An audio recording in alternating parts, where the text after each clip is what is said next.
안녕하세요 여러분. 3월 22일 수요일 우리 고대한원병원교회 수요예배 드리기로 하겠습니다.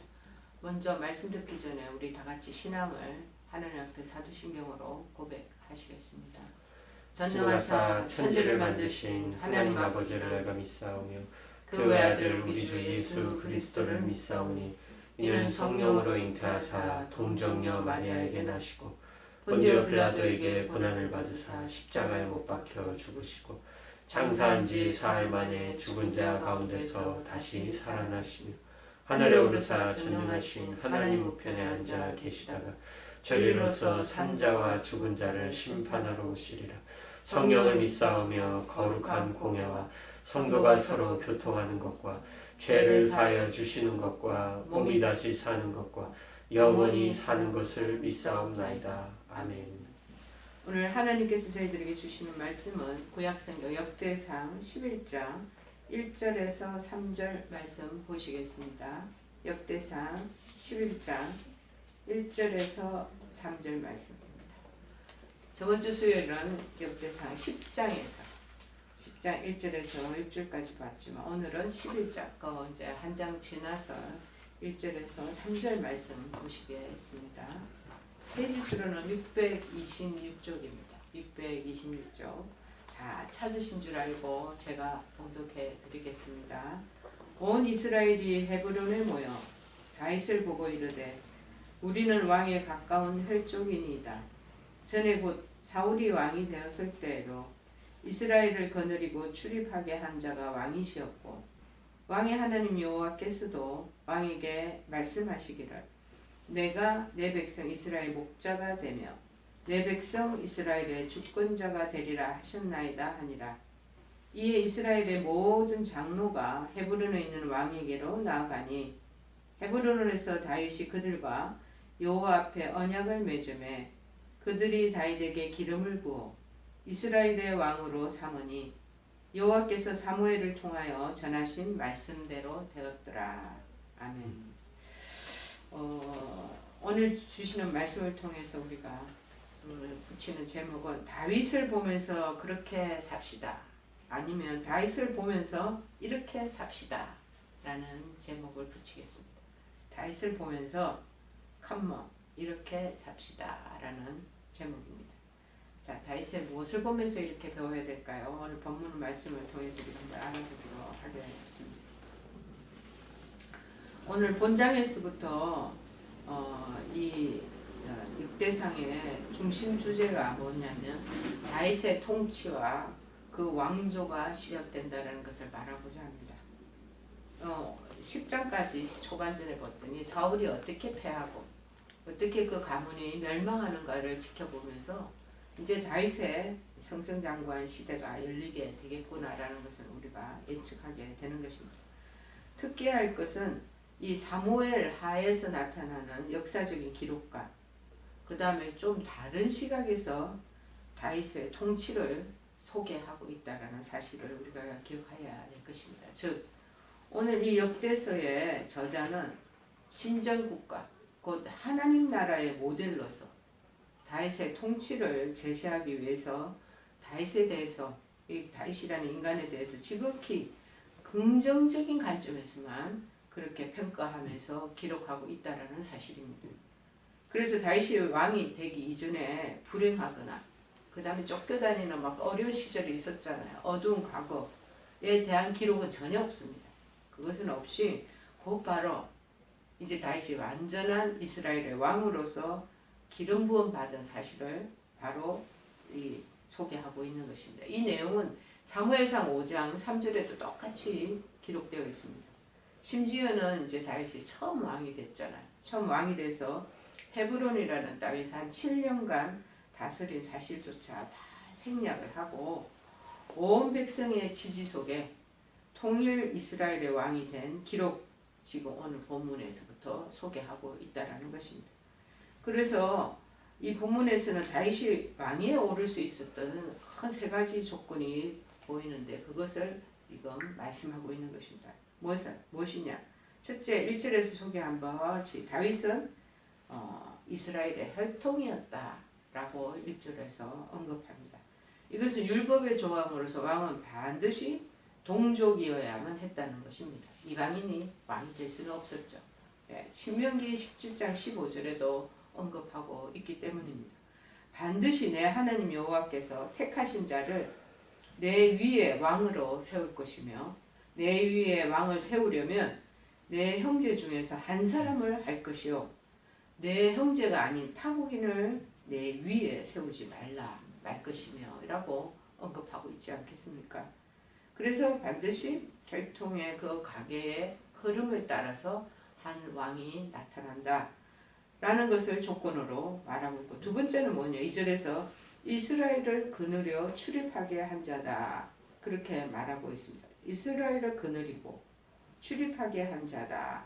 이 말은 무슨 뜻이냐, 즉 거느린단 말, 탁월한 지도력이 있다라는 것입니다.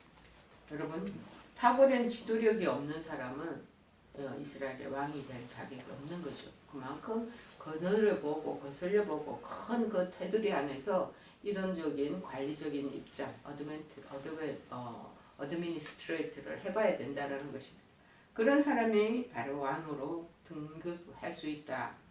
그 다음에 하나님께서는 이스라엘의 목자가 되고 왕에게 말씀하시는 거죠. 주권자가 될 사람이 바로 다윗이다 라는 것을 언급하고 계십니다. 즉 하나님께서 정하셨다. 이스라엘 목자와 주권자로 다윗을 하나님께서 정하셨다. 이렇게 다윗은 굉장히 합법적이고 그 다음에 정통성 있는 완전한 이스라엘의 통치자이면서 하나님의 언약대로, 하나님의 법칙대로, 하나님의 계획대로 신정국가를 이끌어갈 왕이었던 것입니다.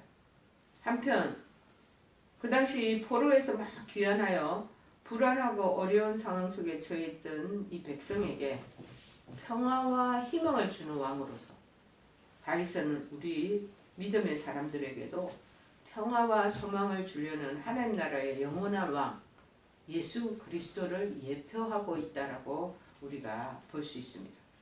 예수님도 마찬가지로 요한복음 10장 11절에 말씀하시잖아요. 나는 선한 목자요. 선한 목자는 양들을 위하여 목숨을 버리거니와.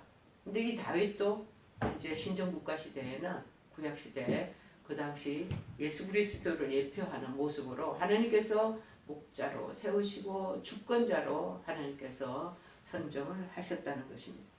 그래서 1절에서 3절까지 이 내용은 다윗을 온 이스라엘의 왕위로 즉위하는 그런 장면입니다. 우리가 대통령을 뽑았을 때 임명하고 난 뒤에 대통령이 위임식을 하잖아요. 그때 상황하고 이제 옛날 고시대의 즉위 장면이라는. 따라서 사울의 죽음을 언급한 역대상에 우리 저번 주에 배웠던 10장과 본장사에는 많은 사건들이 있었는데 그것들을 다 생략시켰습니다. 사울의 가문이 다 쇠퇴하고 몰락했던 반면에 이제 다윗이 이 대관식을 통해서 즉위되는 모습을 딱 등장시키는 거죠.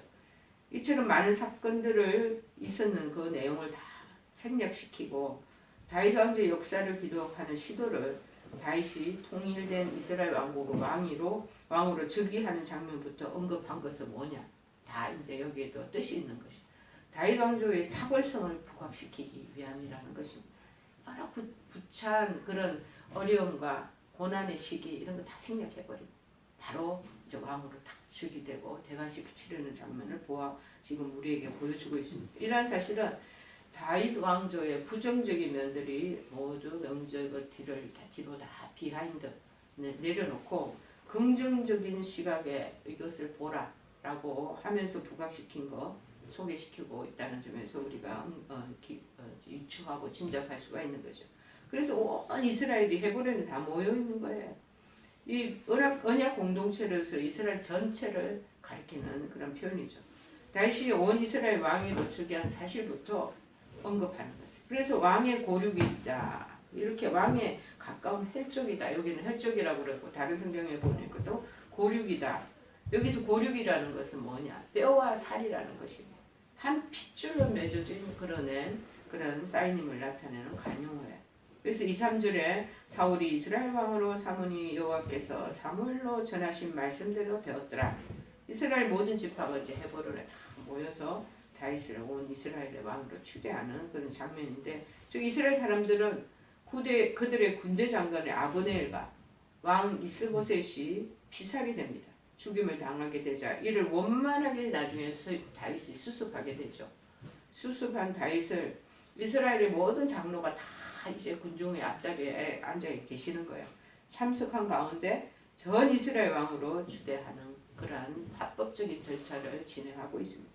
이로써 다윗은 미리 이미 하나님이요 사무엘상에서 사무엘에게 예언을 하셨어요. 앞으로 기름 부은 그런 자를 내가 세울 것이다. 사무엘상 6장 3절에 이렇게 언급하네요. 이새를 제사에 청하라. 내가 쉽게 얘기하면 하나님이 사무엘에게 행할 일을 가르친다라는 거예요. 그리고 제사에 청한 이새도 들으라는 것이죠. 아버지죠. 다윗의 왕이 아버지죠. 내가 내게 알게 하는 자에게 나를 위하여 기름을 부을지니라. 그래서 20여 년 만에 통일된 친정 왕국의 왕권을 자비로 지금 등극하게 되는 것이죠. 이처럼 하나님 약속은요, 시공을 초월해서 세대를 초월하고 여러 가지 상황적인 환경을 초월해서 반드시 성취된다라는 것입니다. 그러므로 우리에게도 마찬가지. 하나님 약속을 전적으로 신뢰하고 우리도 하나님이 우리에게 인간 각 개인에게 하나님이 디자인해 놓으신 하나님의 계획이 있으세요. 우리 인생 우리가 주인이 되어서 걸어가는 것처럼 생각이 하지 마요. 하나님 우리 한 사람 한 사람의 모든 계획과 인생의 여정을 다 디자인하고 계시는 거예요. 그리고 그 인생을 펼쳐가 주신다는 거예요. 우리는 뭐 어떻게 했냐? 전적으로 하나님의 약속을 신뢰하고 인내하고 기다리는 것이 필요하겠죠. 한편 온 이스라엘 사람들이 다윗을 자신들의 왕으로 왜 추대했겠습니까? 시도한 근거가 있습니다. 첫째가 뭐냐? 다윗이 이스라엘 자기네들과 같은 동족이라는 거예요. 이방 사람이 아니라는 거예요. 둘째, 다윗이 이미 사울 당시로부터 이스라엘의 지도자가 되었다는 거예요.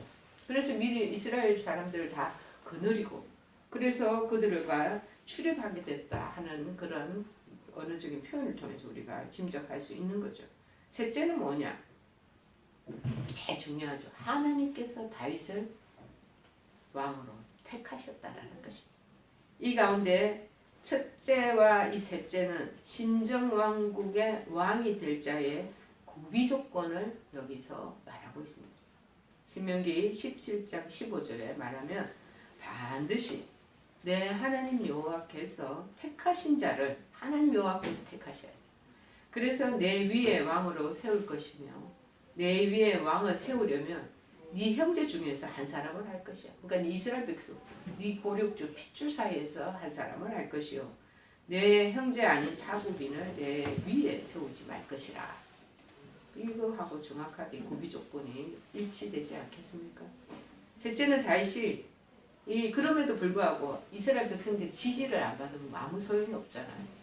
우하고 반대하고 저항하고 우리는 그 저항을 필요로 하지 않습니다. 그러면은 그죠. 아무리 하나님이 그 계획을 갖고 계셔도 이게 합일이 맞지 않으면 어렵지 않겠습니까? 시작이. 그런데 광범위하게 백성들의 지지를 받았음을 보여주고 있습니다. 자, 그래서 하나님이 벌써 예언한 내용이 그렇게 사무엘이 이새의 집에 갔을 때 사무엘상 16장 12절을 보니까 이미 하나님이 뜻이 계셔서 사무엘에게 이새의 집을 찾아가거라 하고 말씀하신 것 같아요. 그래서 사람을 보내어 그 중에서 제일 마지막 아들이 보이지 않는 거예요. 그 마지막 아들을 한번 데리고 와봐라. 그러니까 저 평원에서 목동들 거느리고 있는 다윗이 이제 막내 아들이 들어오게 된 거죠. 데려오는데 그의 눈빛이 빛이 붉고 이 얼굴 자체에 이제 빛이 붉은 상기된 푸른 모습이 나타나고 눈이 뛰어나더라. 눈이 총명기가 가득했나 봐. 그리고 얼굴이 아름답더라. 얼굴이 진짜 뭐 여성 우리가 보는 현재 입장에서 아름다웠겠습니까? 남자답게 건실하게 그렇게 생겼나 보죠. 그리고 그 얼굴 자체에서도 뭔가 하나님의 주시는 미리 택정하시기 전에 미리 뽑으시려고 그러면 얼굴에서 그런 좀 환한 빛이 나오는 거겠죠. 그래서 여호와께서 이르시되 이가 건이는 그 다윗을 보시고 내가 이 사람이 이 소년이 앞으로 내가 세울 그런 왕이다. 그래서 기름을 부어라. 일어나서 기름을 부어라. 그렇게 이 예언한 것이죠. 그대로 지금 이루어진 것입니다. 이 오늘 덱데스 기자는 이 말을 다시 첨언함으로써 다윗 왕조가 본질적으로 사람에 의해서 지지에 의해서만 이루어진 것이 아니고 또 본인의 방기와 본인의 힘과 능력으로 되는 것이 아니라 하나님의 다 섭리가 있었고 그 뜻에 따라 세워졌다는 사실을 강조하고 있는 것이죠. 자, 이 오늘 다윗의 우리가 대관식을 보면서 우리는 그러면 어떻게 살아야 될 것인가? 우리는 어떤 삶을 후회 없이 살아나가야 될 것인가? 이 문제에 대해서 한번 생각을 해봐야 되는 것이죠. 그러다가 결론적으로 우리가 깨닫는 것은 뭐냐? 하나님 말씀대로 살아야 되겠다라는 것입니다. 다윗이 늘 하나님 말씀을 그 표대를 향해서 살아왔던 그러한 이 사람의 그런 인생의 여정이었잖아요. 그러다 보니 하나님의 예언이 그대로 이루어지고 하나님이 예언하시고 하나님이 목적하시고 계획하신 게 있으셔. 근데 우리가 생각할 때는 모든 게 천하 모든 게 평등하게 아무 일 없이 엉통함을 이끌어서 그 일이 성취된다고 생각해요. 우리는 전부 다. 그런데 아니라는 거죠. 그 여정 속에 여러 어렵고 힘든 굴곡이 있다라는 거예요. 그래서 그 어려움을 통해서 그럼에도 불구하고 다윗이 하나님을 향한 마음이 변개 없이 그 당시에 부합하는 그 길로 걸어갔느냐 하나님 위에서 자꾸 체크하시는 거죠. 우리의 삶을 여정을 통해서 뭐를 통해서 어려움을 주고 여러 가지 굴곡도 주고 왜곡된 그런 환경도 우리에게 비춰주시면서 잘 걸어가나 안 걸어가나 하나님께서 계속 쉽게 얘기하면 긍정하시는 그 단계가 있지 않았나 싶습니다. 좋을 때는 사람이요 나쁜 기질이나 이런 게 드러나지 않아요. 그런데 병약하거나 어려움에 직면하거나 시련의 역경에 시달리게 되면 가지고 있던 그 품성이나 이런 기질들이 다 고스란히 드러나게 되어 있습니다. 심지어 하나님에 대한 믿음도 이때 테스트 받지 않겠습니까? 우리가 어디서 그런 걸 알 수 있냐면요. 대표적으로 아브라함 보세요. 그리고 이제 무엇보다도 야곱도 보시고 보시면 요셉도 그렇죠. 어려운 상황 속에서 이 사람들이 하나님에 대한 믿음, 하나님에 대한 신뢰가 어떠는가 다 쉽게 얘기하면은 테스트를 받은 거 아니겠습니까? 그것을 잘 통과하고 잘 지나오고 믿음 안에서 그러나 거역하지 않고 저항하지도 않고 믿음을 저버리지도 않고 심지어는 그래서 끝까지 하나님 신뢰하고 가는 사람에게는 하나님께서는 그렇게 기름 부음을 주시고 놀라운 하나님의 뜻과 섭리에 따라서 하나님이 생각하시는 그 역사를 이루어 가신다는 것입니다. 우리가 어떤 삶을 살아야 되겠습니까?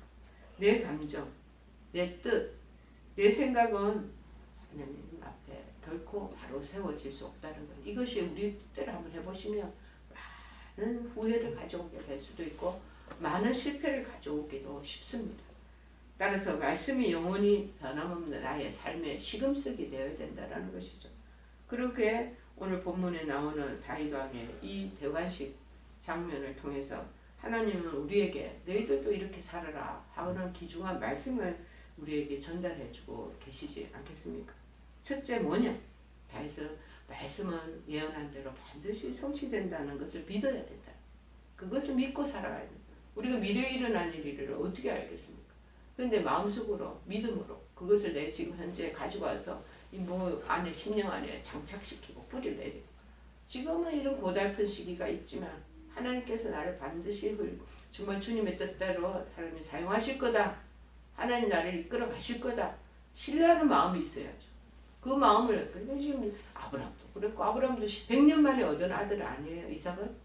근데 100년 만에 주신 선물을 또 뺏어가려고 그러시고 뺏어가는 그 상황 속에서 여러 가지 그 심령이 얼마나 복잡이면 원망 그리고 하나님에 대한 탄식 아브라함이 그리고 그 부분에 대한 불평 있을 수 있죠. 근데 그 절대로 표시하지 않고 하나님 뜻을 순종하는 모습 모리아산의 아들을 바치는 그러한 모습의 담대함을 보여주잖아요. 요셉도 그렇게 야곱도 또 그렇습니다. 모든 신앙의 우리 위인들 선배들은요 그런 여러 가지 우여곡절 인생의 여정의 어려움 그것을 겪으면서 그것을 다 다지고 난 다음에 하나님께서 이 길을 여시고 이끌어 가셨다는 것입니다. 여러분 하나님 살아계십니다. 하나님 분명히 살아계십니다. 그리고 말씀을 하셔요. 말씀하시는 분이시며 그 그 말씀하신 것을 반드시 성취해 나가십니다.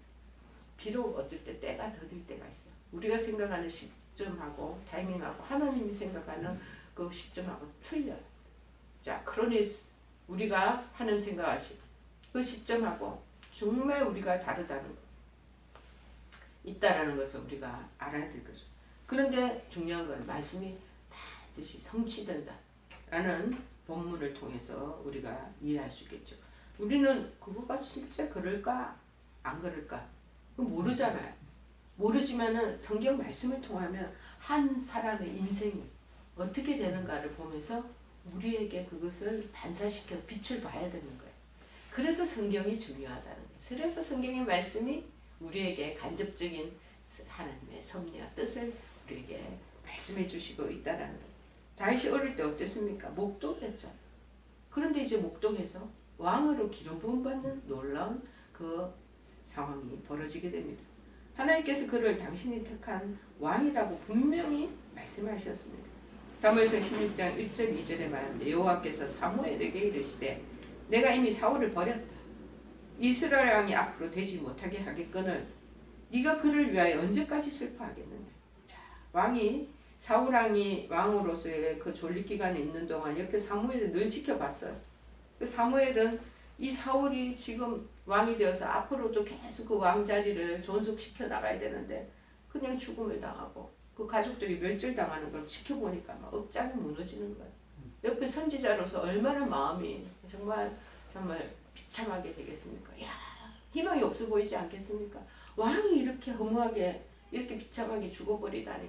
그러면서 슬퍼하고 애도의 기간이 길은 거죠. 자, 슬퍼할 때는 슬퍼하되 하나님은 그 다음 단계를 또 준비해 놓으시고 우리 인간은 과거의 연연에서 빠져나오지를 못해 그 감정에 정말 휘둘립니다. 애도의 감정이 길어지면요 슬픔이 결국에는 우울로 나아가게 됩니다.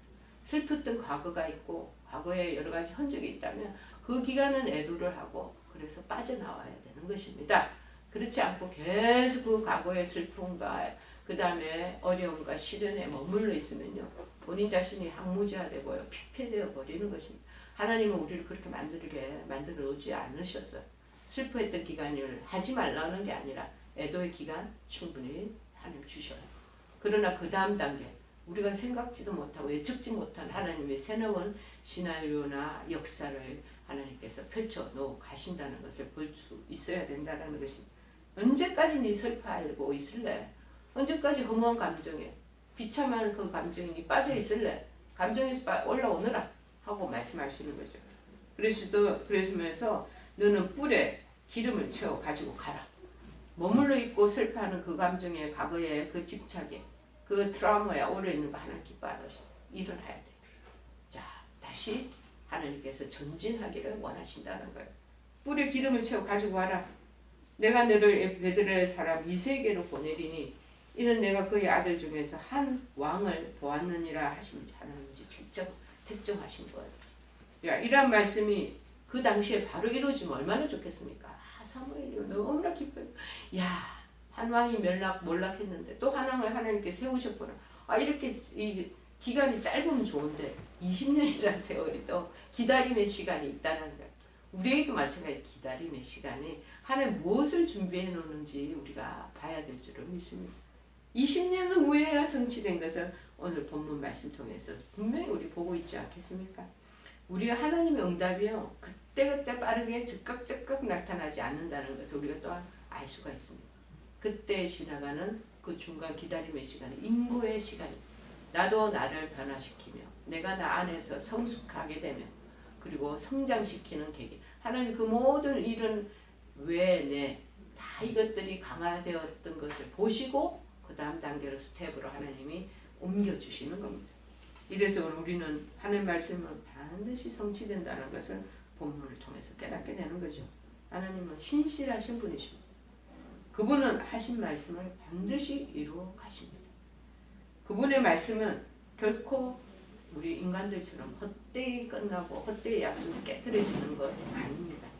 그분은 말씀을 보석처럼 지키시고 귀하게 여기셔. 우리도 마찬가지. 하는 말씀을 소중히 여기고 다루어야 할 것입니다. 그분은 말씀을 살아있기에 반드시 성취되는 것입니다. 그러므로 우리는 거대하고 신비로운 비밀의 창고에 앉아 있는 것처럼 그분의 말씀 앞에 앉아 있어야 됩니다. 아주 신기한 말씀이에요. 여기 안에 인물들을 통해서 인물들이 어떻게 인생을 살아오고 이런 인생의 여정이 어떻게 펼쳐지는 걸 보면서 우리도 거기에 대비시켜서 봐야 된다는 것입니다. 그게 영적인 보는 법이에요. 깨달음을 그때 하나님이 주시는 것입니다. 여러분, 이 말씀 안에 우리가 앉아 있어야 될 줄을 믿습니다. 그리고 우리에게 주신 그분의 말씀을 자꾸 살펴야 됩니다. 그래서 그분의 말씀을 마음의 신비에 꼭꼭 새겨야 돼요. 왜? 우리 또 말씀 듣고 흘러버리는 연약한 망각의 동물이잖아요. 존재잖아요. 자꾸 신비에 꼭꼭꼭 새겨 넣어야 되는 거예요. 그래서 내 삶 속에서 신실하게 성취되는 건가 안 되는가 자꾸 기대하면서 가야 된다는 거. 그게 믿음이에요. 그러면 하나님 말씀을 1.1획도 흐트러지지 않고 다 이루어지는 것을 여러분 스스로가 체험하게 될 것입니다. 그래서 하나님의 말씀은 얼마나 신비롭고 귀한 것인지 모른다는 것. 두 번째는 뭐냐? 그렇기 때문에 현재 주어진 이 상황을 보고 낭만하면 안 되고 비전을 가지고 그리고 그 과정에서 인내하며 가야 되는 것입니다. 금방 왕이 되면 얼마나 좋겠어요. 왕이 되는 기간 20년이나 걸리지 않았습니까? 이 요셉과 같은 자도 정말 애굽에 노예로 끌려가서 팔려가지고 형제들한테 미움받아 팔려간 게 이게 말이나 되는 인신매매도 당하는 듯 그렇게 돼버렸죠. 외국 땅에 가서 사는 거예요. 자기 형제 가족들 다 멀리하고. 근데 나중에 별별 산전수전을 또 그 사람이 다 겪잖아요. 나중에 결국 국무총리 되어서 자기 형제가 자기가 그 고센이라는 딸이 다 모여서 살도록 하고 그 모든 상황적인 것들을 하나님께서 놀랍게 반전시키는 상황을 전개해 가시고 계시지 않았습니까? 지금 야곱도 그렇고 야곱도 지금 이 형이라는 사람을 피해가지고 그 어디로 갔을까? 자기 외삼촌 집에 거기 막 쫓겨나듯이 밤 야반도주한 사람이에요. 그러나 14년을 노예 생활 비슷하게 거기서 정말 결혼을 했지만 제대로 임금도 못 받고 그렇게 지내다가 결국에 자기 재산이 점점 증식되고 본인이 여러 가지 우여곡절을 겪으면서 자기 와이프랑 애들 데리고 고향으로 돌아오는 일들이 펼쳐지게 되지 않았겠습니까? 다 어려움의 그 과정을 겪어야 돼요. 그런 순환의 시간들이 있어야 돼요. 그래야지 사람들이 영그러지고 영으로지는 것입니다. 다윗은 이미 20년 전에 왕으로 기름 부음을 받았습니다. 곧 바로 왕이 되었어야 되죠. 아니에요. 오히려 기름 부음을 받은 이후에는 왕이 될 때까지 수많은 역경과 고난의 시절, 이 여러 가지 연단의 과정을 그 삶을 살아왔다라는 것입니다.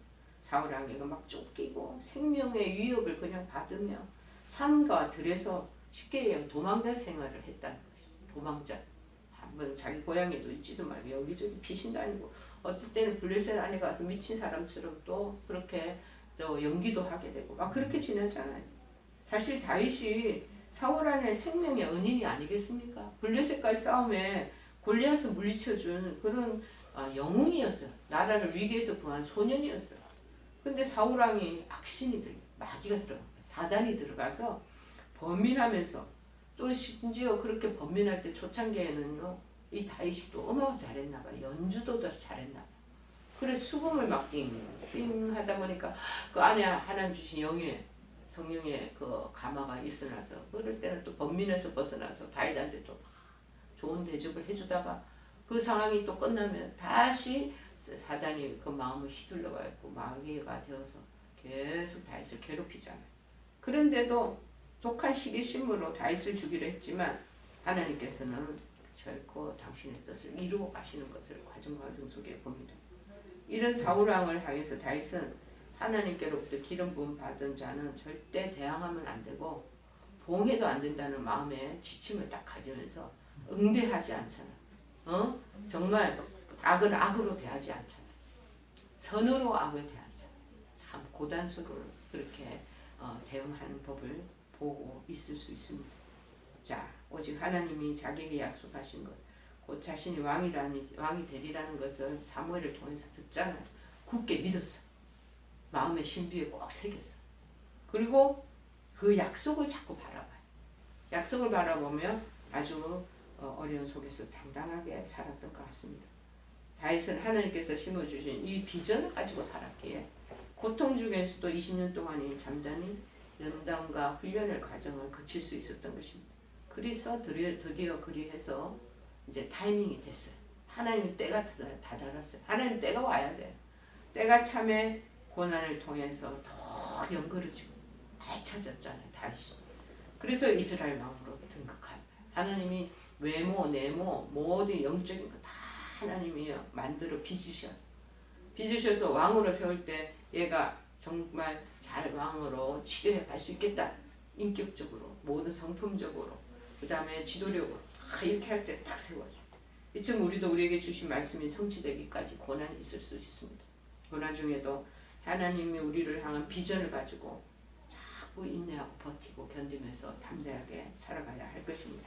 세 번째는 뭐냐? 이 다윗이 굉장히 겸손한 거. 누구 앞에? 사람 앞에서 겸손한 것도 했지만 하나님 앞에서 겸손하게 살았던 사람입니다. 왕되어서 온 백성들과 함께 하나님 앞에서 언약을 또 다윗도 세웁니다. 이것은 이스라엘 참 왕은 여호와 하나님이라는 것. 내가 왕이다. 나를 따르라 하지 않고 우리의 참 왕은 진짜 왕은 하나님이시다. 나는 하나님의 대리자다. 브릿지 역할을 하는 사람이다. 그냥 도구이다. 라고 얘기하는 거죠. 자신이 이스라엘 백성들 너희들 위해 내가 이렇게 지도자로 이렇게 높이 세워졌지만 하나님은 더 높이 들려주신 분임을 이분이 눈으로 신앙적인 눈으로 믿음의 눈으로 보았던 것 아니겠습니까? 누가 가르쳐 주기도 해서 믿음의 마음이 있었기 때문에 하나님이 나를 20년 동안 그 생사의 어려움에 고비를 넘겨도 살려주셨고 이제 왕으로까지 이렇게 세우주신 거 하나님이 하신다는 거예요. 그래서 다윗은 늘 하나님 앞에 어린아이와 같은 심정으로 사는 거예요. 애기 같은 마음으로 순수한 마음으로. 그래서 하나님 기뻐하시는 거예요. 그래서 오죽하면 하나님이 다윗은 정말 나와 마음이 합한 자다라고 칭송을 하지 않았겠습니까? 다윗은 하나님의 앞에서 자신이 얼마나 보잘것없고 연약한 존재인 것을 스스로 잘 깨닫는 거죠. 자기가 신의 왕이 되었거나 그 다음에 천한 신분에 있거나 상관없이 자기는 늘 겸손할 수 있었습니다. 왜? 내가 약하고 보잘것없는데 나를 세워주신 분은 하나님이시기 때문에. 그래서 겸손할 수 있는 거죠. 그러므로 우리도 많은 사람 위에 높이 들려졌을 때라도 여호와의 종으로서 정말 그 앞에 겸손하게 무릎 꿇는 거 그거 잊지 말아야 할 것입니다. 여러분 오늘 영광스러운 다윗 왕이 이 대관식과 똑같은 거예요. 왕으로 지금 올려지는 지금 그 찰나에 이 장면을 통해서 이렇게 하나님 높이 세우는 거 뭐 때문이겠습니까? 우리도 이렇게 살 것을 결심해야 됩니다. 반드시 하나님 말씀은 성취될 것이므로 말씀에 의지해서 내 살아야 되겠다. 두 번째는 뭐냐? 말씀이 그래서 이루어질 때까지 소망을 잃지 말아야 되겠다. 중간에 낭망할 때가 있어요. 낙심하고 절망에 빠질 때가. 그러면은 이제 하나님에 대한 기대나 언약의 약속도 다 깡그리채 다 잊어버리게 되고 그건 없어지고 인간의 내가 막 안에서 그 발휘되기 시작하는 것이죠. 그 앞에서 그래서 그 소망을 잃으면 안 되고 인내하며 기다리는 그런 자세가 필요한 거죠. 세 번째는 뭐냐? 비록 내 삶에 내 인생 지금 내 앞에 질병이 찾아왔고 시련이 왔고 코로나로 어려운 지금 우리가 그런 패배의 순간을 맞이했다 할지라도 무엇보다도 강명이 찾아올 것이다. 밝은 빛이 올 것이다 라는 것을 믿고 여호와 앞에서 겸손하게 나가야 할 것입니다. 우리 모두 이렇게 살아가면 하나님께서 얼마나 기뻐하시면서 마침내는 당신의 약속을 성취시켜 주시지 않겠습니까? 그리할 때 좌우로 치우치거나 지침이 없는 축복된 삶을 영위해 나가게 되리라 믿습니다. 오늘 다윗의 이 대관식을 보면서 우리도 이렇게 살아가는 그러한 중요한 교훈, 즉 팁을 얻게 되는 저와 여러분들에게 간절히 축원해 드립니다. 우리 찬송가 369장 찬송하시겠습니다.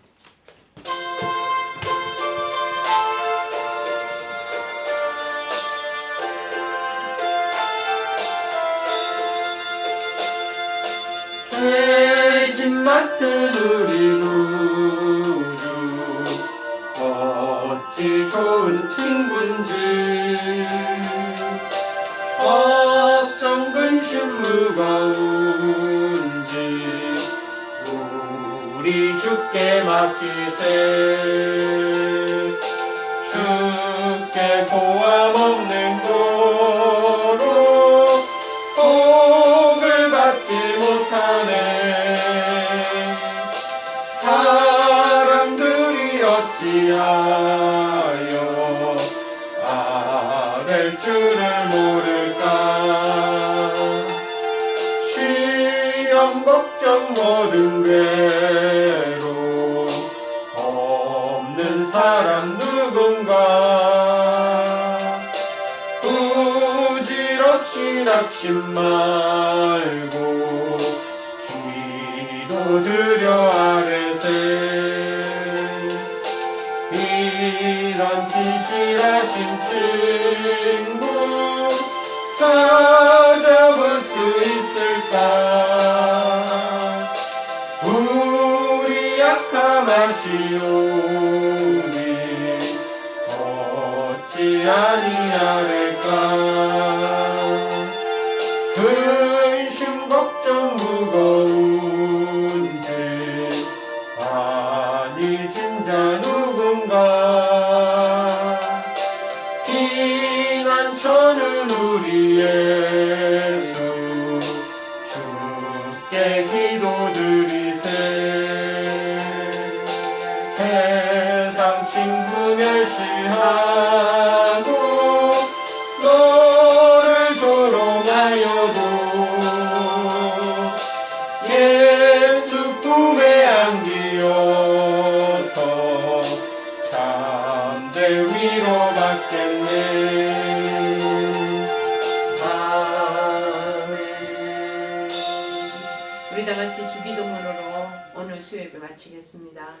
하늘에 계신 우리 아버지여 이름이 거룩히 여김을 받으시오며 나라의 마옵시며 뜻이 하늘에서 이룬 것 같이 땅에서도 이루어지이다. 오늘날 우리에게 일용할 양식을 주옵시고 우리가 우리에게 죄 지은 자를 사하여 준 것 같이 우리의 죄를 사하여 주옵시고 우리를 시험에 들게 하지 마옵시고 다만 악에서 구하옵소서. 대개 나라와 권세와 영광이 아버지께 영원히 있사옵나이다. 아멘.